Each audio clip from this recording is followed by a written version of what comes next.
sur ma chaîne YouTube pour une nouvelle book review. Alors aujourd'hui je reviens avec une suite de sagas. Donc j'ai déjà chroniqué les tomes 1 et 2 il n'y a pas très longtemps sur ma chaîne.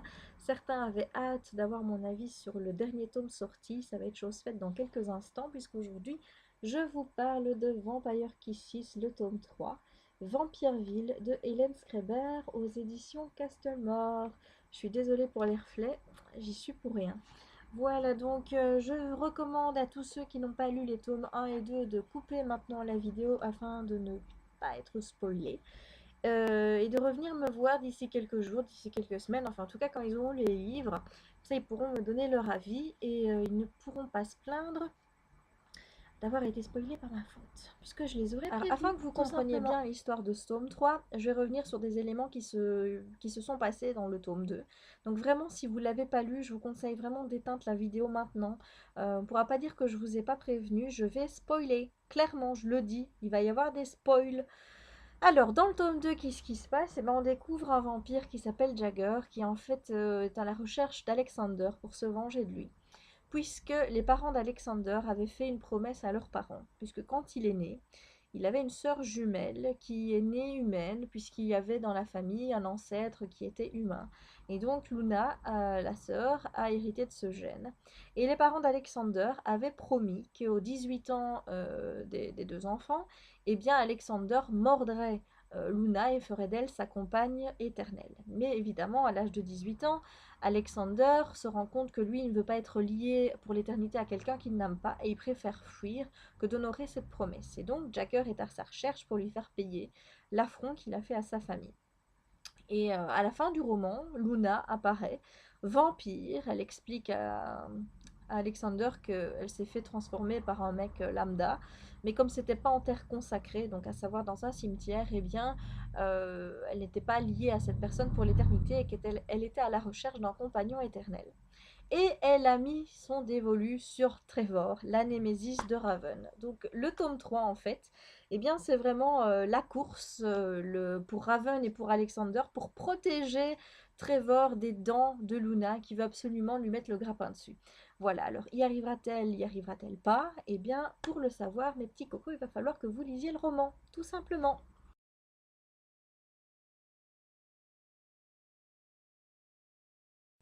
Premier point fort du roman, c'est le retour de Raven et de Trevor. Je vous avais dit, cette relation, dans le tome 1, elle explose vraiment. On voit deux personnes qui se livrent un combat à la je t'aime, moi non plus.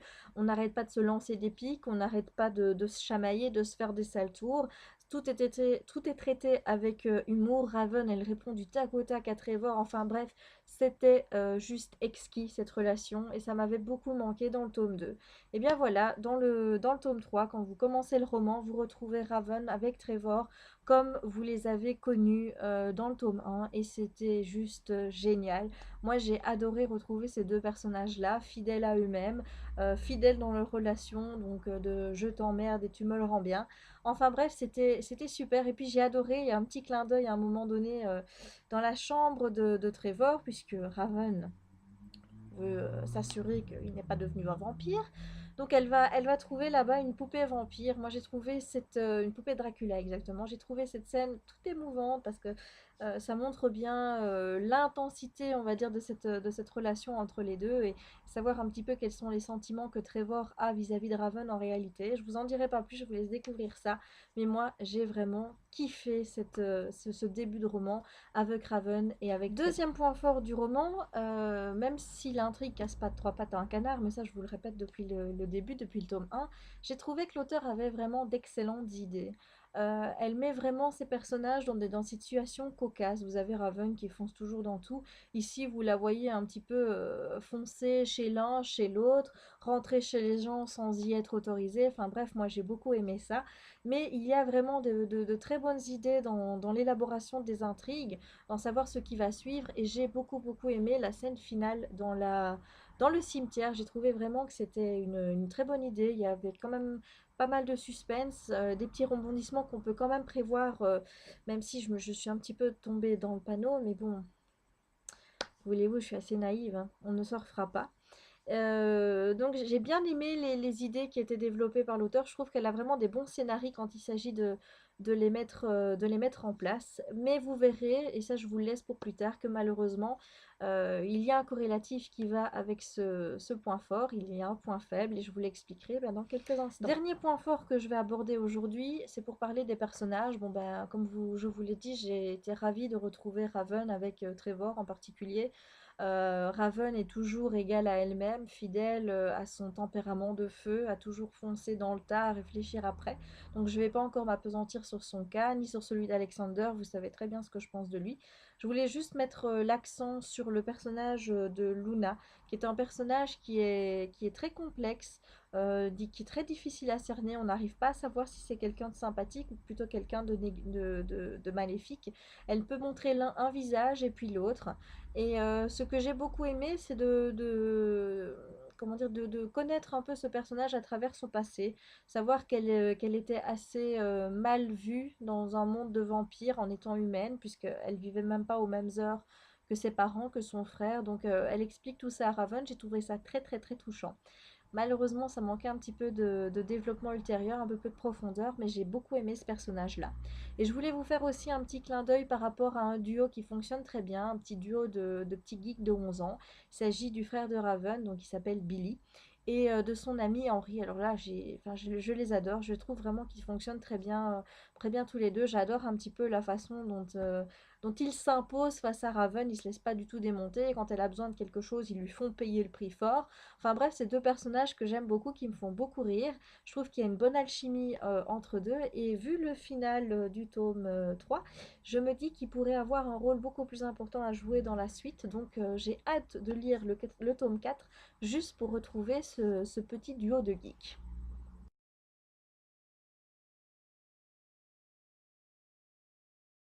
Premier gros point faible du récit, c'est un manque de profondeur globale. Je vous avais dit pour le tome 2 que je trouvais que l'auteur empruntait beaucoup trop de raccourcis, qu'elle amenait ses personnages là où elle le voulait avec beaucoup trop de facilité, et que donc ça enlevait de la crédibilité à l'intrigue. Et bien ici, rebelote, le même défaut apparaît.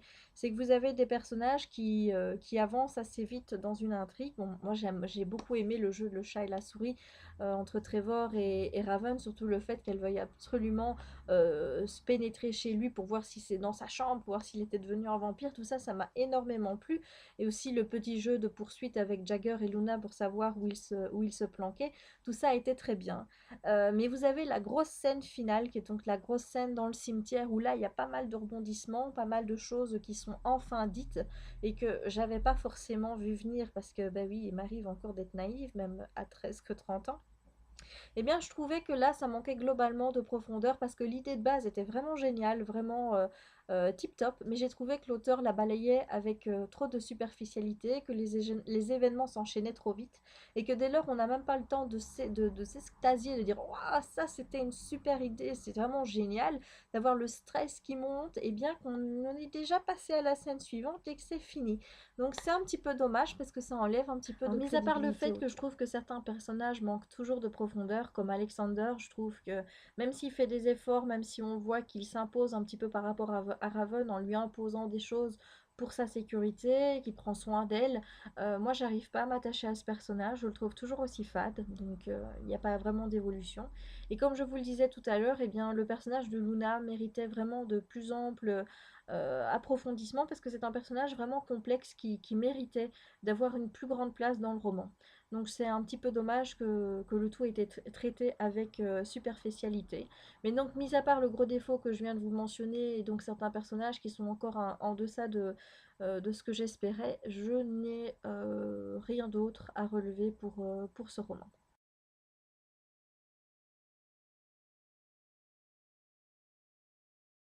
Le mot de la fin, eh bien, moi, quand j'ai refermé le roman, la première impression que j'ai eue, c'est une impression de déception. Passer la surprise première donc du premier tome, quand vous avez ce personnage de Raven qui vous explose dans toute sa splendeur au visage. Mais évidemment, dans les tomes qui suivent, on attend un peu plus, on attend notamment une intrigue qui devienne de plus en plus intéressante. Et ici, ce que je remarque, eh bien, c'est qu'il y a toujours autant de facilité, autant de superficialité dans les dénouements, dans l'enchaînement des événements.